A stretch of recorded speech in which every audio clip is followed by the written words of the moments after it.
Good morning student, welcome in bright online classes. आज का हमारा चैप्टर है ह्यूमन हेल्थ एंड डिजीज़। कि जो ह्यूमन बींग्स हैं उनकी हेल्थ के बारे में स्टडी करेंगे कि हमें कौन कौन से न्यूट्रिएंट्स हैं वह डेली रूटीन में लेना चाहिए, और अगर उनकी कमी हो गई तो हमें क्या डिजीज़ हो सकती है, मतलब हमें कौन कौन सी बीमारियां हो सकती है। तो इस कंप्लीट चैप्टर में हम हमारे हेल्थ के बारे में, मतलब हेल्थ में हमें जो बैलेंस डाइट लेते हैं, मतलब जो संतुलित आहार भोजन करते हैं, आहार लेते हैं, उनमें कौन कौन से न्यूट्रिएंट प्रेजेंट होना नेसेसरी होते हैं। अगर वो न्यूट्रिएंट अब्सेंट रहेंगे तो हमें काफ़ी हमारी बॉडी के लिए नुकसान हो सकता है, मतलब हमारी बॉडी में कई बीमारियां हो सकती है, डिसऑर्डर हो सकते हैं, डिजीज़ हो सकती है। तो हम इस चैप्टर में कंप्लीट उनकी स्टडी करेंगे। सबसे पहले है बैलेंस डाइट। बैलेंस डाइट को हिंदी में बोला जाता है संतुलित आहार। कि बैलेंस डाइट क्या होती है। हम भोजन सब करते हैं, लेकिन भोजन में सभी हमें सफिशिएंट अमाउंट में, मतलब पर्याप्त मात्रा में हमें न्यूट्रिएंट मिल रहे हैं या नहीं मिल रहे हैं। तो हम इनको बैलेंस डाइट को कैसे डिफाइन करते हैं। The diet that contain adequate amount of all essential nutrient like as carbohydrate, protein, fat, vitamin, etc. for the proper growth and development of body is called balanced diet। ऐसी diet जो इसमें adequate amount, adequate जैसे कि sufficient का means होता है पर्याप्त, ऐसे ही एडेक्वेट का मीन्स भी होता है पर्याप्त, जिसमें पर्याप्त मात्रा में जितने भी आवश्यक न्यूट्रिएंट, मतलब जितने भी आवश्यक पोषण तत्व में है फॉर द प्रॉपर ग्रोथ, जो हमारी बॉडी की ग्रोथ के लिए, वृद्धि के लिए और डेवलपमेंट मतलब विकास के लिए आवश्यक है, उन्हें हम बैलेंस डाइट कहेंगे। मतलब संतुलित आहार कैसे कहा जाएगा। ऐसा भोजन जिसमें पर्याप्त मात्रा में सभी पोषक तत्व प्रेजेंट हो, जिससे हमारी बॉडी की ग्रोथ एंड डेवलपमेंट, वृद्धि और विकास हो सके, हम उसे संतुलित आहार कहेंगे। न्यूट्रिएंट्स कौन कौन से होने चाहिए। कार्बोहाइड्रेट है, प्रोटीन है, फैट है, विटामिन्स है या वाटर और रफेज है, और जितने भी मिनरल सॉल्ट है वो सभी हमारी बैलेंस डाइट में होना आवश्यक है। कि जो हम भोजन ले रहे हैं उसमें सभी न्यूट्रिएंट, मतलब सभी पोषक तत्व है वह एक सफिशिएंट अमाउंट में, एडेक्वेट अमाउंट में प्रेजेंट होना ज़रूरी है, जिससे हमारी बॉडी की ग्रोथ एंड डेवलपमेंट हो सके, हम उसे बैलेंस डाइट कहेंगे। अब नेक्स्ट है कंपोनेंट ऑफ बैलेंस डाइट। कि बैलेंस डाइट के कौन कौन से कंपोनेंट है। कंपोनेंट ऑफ बैलेंस डाइट की मैं specially component of balance diet को 3 पार्ट में ही डिवाइड किया जाता है, लेकिन हम जो वाटर और रफेज होते हैं उनको भी बैलेंस डाइट के कंपोनेंट में ही ऐड किया गया है। तो यहाँ पे बैलेंस डाइट है उसको 4 पार्ट में डिवाइड किया गया है। फर्स्ट है एनर्जी गिविंग कंपोनेंट, सेकंड है बॉडी बिल्डिंग कंपोनेंट, थर्ड है प्रोटेक्टिव कंपोनेंट, और लास्ट है वाटर एंड रफेज।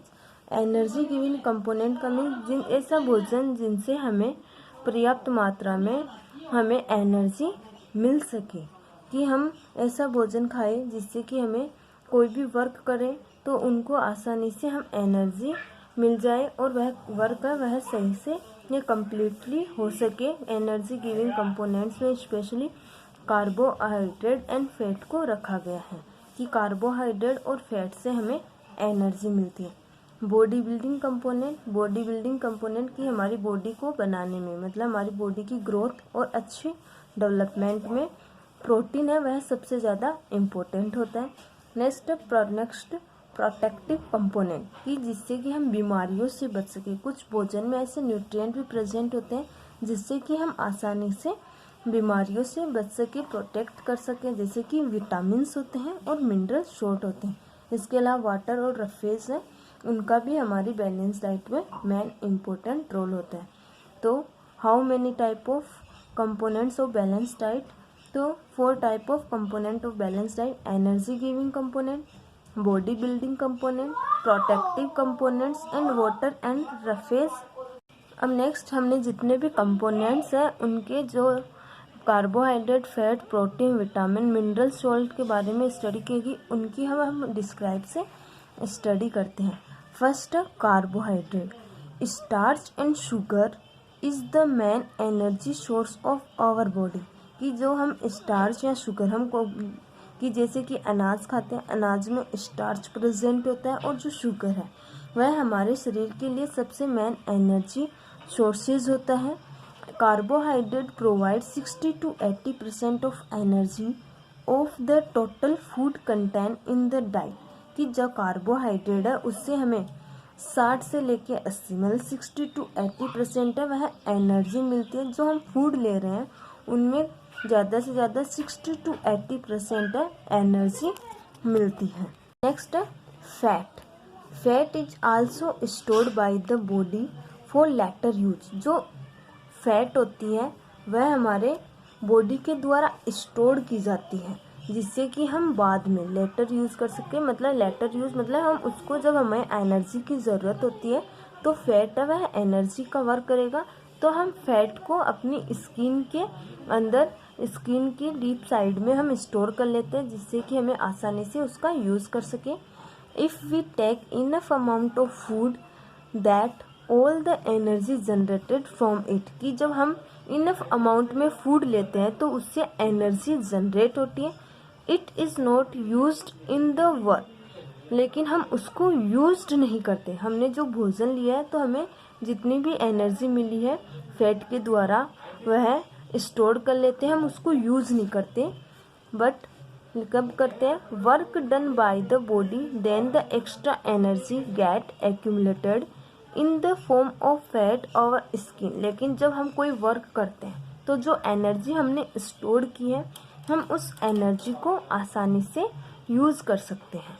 अब नेक्स्ट है कि हम जैसे कि कार्बोहाइड्रेट है वह कार्बोहाइड्रेट स्पेशली हमें अनाज के द्वारा मतलब सीरियल से मिल सकता है। वैसे ही जो अब फैट है, फैट के लिए क्या क्या सोर्सेज, क्या क्या स्रोत हो सकते हैं जिससे कि हम आसानी से हमें वह सफिशिएंट अमाउंट में मिल सके। तो we get fat from butter, ghee, paneer, milk, egg etcetera. तो फैट है वह मतलब स्पेशली इसमें बटर, घी, पनीर जो चिकना पदार्थ होते हैं, चिकने जो भी सब्सटेंसेस है उनसे हमें मिलती है। अब नेक्स्ट है प्रोटीन।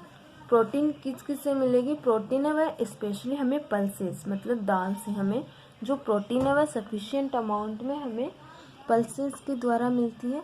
तो प्रोटीन के क्या क्या सोर्सेज हो सकते हैं? मैच मतलब मक्का, वीट, गेहूँ, पल्सेस, दाल, बीन्स मतलब बीन्स में भी जितने भी मूंग आते हैं मतलब छोटे छोटे दाने के रूप में जो भी आते हैं वह पल्सेस या बीन्स में हम काउंट कर सकते हैं।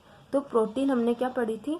बॉडी बिल्डिंग फूड, कि हमारी बॉडी को बनाने में हेल्पफुल होते हैं।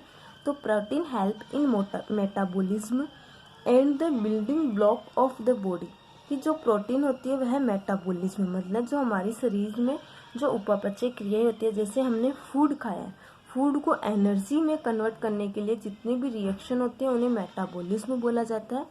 तो ये एक बिल्डिंग ब्लॉक का वर्क करता है।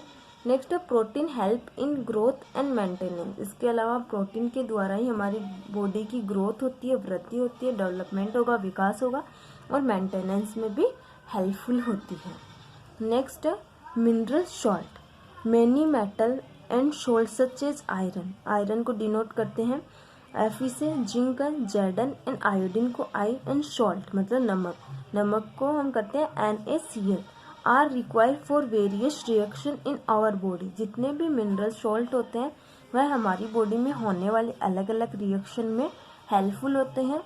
दे are together called mineral salt. तो जितने भी ये मेटल और सॉल्ट है वह कम्प्लीटली एक साथ कंबाइन होके मिनरल सॉल्ट कहलाते हैं। यह इनका भी हमारी बॉडी में काफ़ी इम्पोर्टेंट रोल होता है, यह हमारी बॉडी के लिए आवश्यक होता है। जैसे कि सॉल्ट, अगर हमारे शरीर में सॉल्ट की ज़्यादा कमी हो जाती है मतलब तो हमें कई बीमारियां हो सकती है। आयोडीन की कमी से हमें गलकोइट्री मतलब गलगंड रोग हो जाता है। तो इन मिनरल सॉल्ट का प्रेजेंट होना भी नेसेसरी होता है। तो vitamin play an important role और न्यूट्रिशन, कि हमें न्यूट्रिशन मतलब पोषण में विटामिन हेल्पफुल होता है। It has significant contribution in metabolism, यह भी मेटाबॉलिज्म रिएक्शन को कंप्लीट करने में हेल्पफुल होते हैं। Vitamin help in body growth and movement, इसके साथ में विटामिन है वह बॉडी की ग्रोथ के साथ साथ में उनके मूवमेंट में भी हेल्पफुल है। साथ में विटामिन है वह हमें बीमारियों से प्रोटेक्ट करता है, इसलिए इसे प्रोटेक्टिव फूड कंपोनेंट कहा गया है।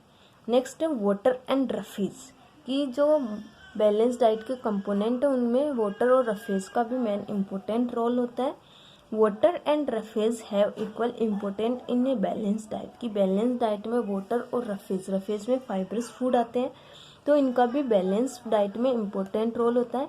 It is also present as solution in many processes, ये मेनली एक सॉल्यूशन का वर्क करते हैं अलग अलग प्रोसेस में। Water regulate the heat of our body by sweating and evaporation, की मेनली जो वाटर है वह स्वीटिंग मतलब पसीने या इवोपोरेशन की प्रोसेस के द्वारा हमारी बॉडी को मेंटेन रखने में हेल्पफुल है and these play an important role for emission of waste material from the body, और वाटर के द्वारा ही हमारी शरीर के जो वेस्ट प्रोडक्ट है उनको हम आसानी से शरीर से बाहर निकाल सकते हैं। नेक्स्ट है इनकी क्या क्या सोर्सेज हो सकते हैं, सलाद, वेजिटेबल एंड फ्रूट, की जो सलाद है वेजिटेबल और फ्रूट है हमें उनसे सफिशिएंट अमाउंट में जितने भी वाटर जो भी वाटर है या रफेज है फाइब्रस फूड है तो इनके द्वारा हमें आसानी से पर्याप्त हो सकता है।